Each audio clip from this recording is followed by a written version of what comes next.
ওং নমো প্রণবার্থায় শুদ্ধ জ্ঞানৈকমূর্তয়ে নির্মলায় প্রশান্তায় দক্ষিণামূর্তয়ে নমঃ। আজ আমি আপনাদের কাছে বলবো এই সুন্দর মিষ্টি মা কিভাবে এলেন তার পরবর্তী ঘটনা।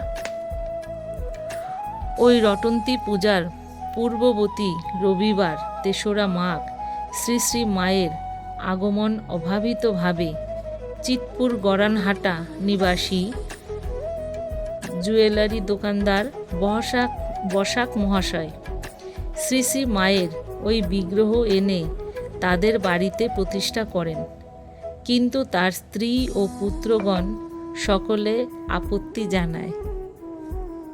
এই মর্মে ওই বংশে কোনোদিন মায়ের পূজাদি হয়নি।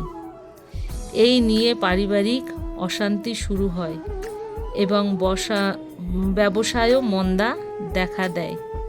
ফলে ভদ্রলোক প্রথমে তার গুরু পরিবার গেদে লাইনের আরানঘাটা এবং তারপর ঘুষখোরাতে নিয়ে যায়।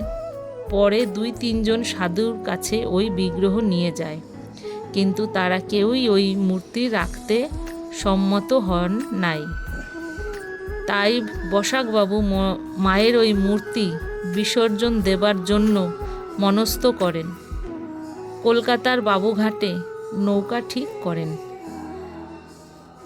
সেই রাত্রে স্বামী স্ত্রী দুজনেই স্বপ্নাদিষ্ট হন এই আশ্রয়ের মায়ের ওই মূর্তি দিয়ে যাওয়ার জন্য।